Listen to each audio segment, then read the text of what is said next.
रास्ते मुझे इत्तेफाक के करीब और हकीकत के सैलाब से दूर ले जा रहे हैं। यूँ तो खुद से लड़ जाऊं, लेकिन ये सवाल गहरे हैं।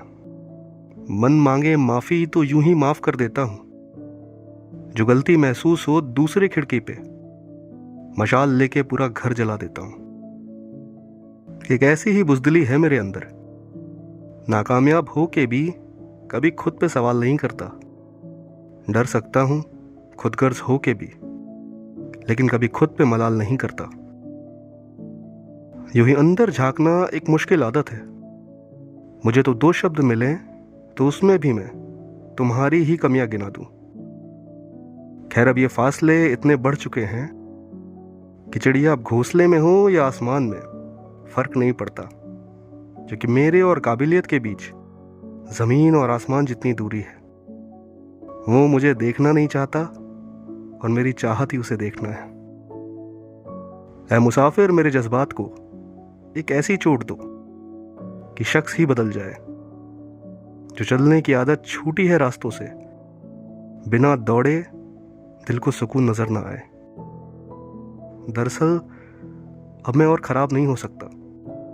पिया तो सिर्फ पानी है, लेकिन नशे की हालत में फिर से बेकार नहीं हो सकता, क्योंकि संकल्प मुझे अब सिर्फ इस शरीर से करना है।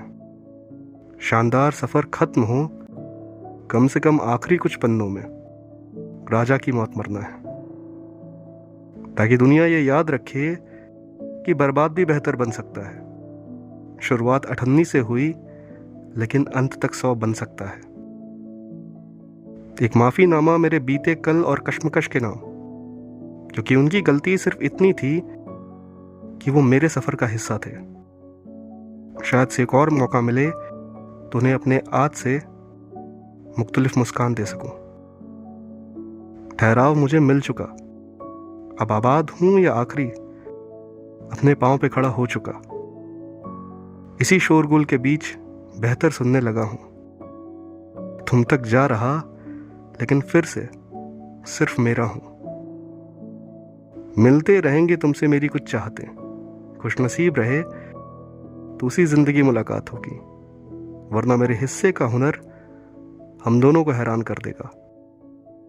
अगर आग दोनों के सीने में है तो जलती लपटों से पहले खुद को और फिर अपनी बुज़दिली को परछाई समझ के एक तरफा जला देगा। मैं शायद से सबसे अच्छा नहीं हूं, लेकिन अंधेरों से ही रोशनी की काबिलियत बढ़ जाती है।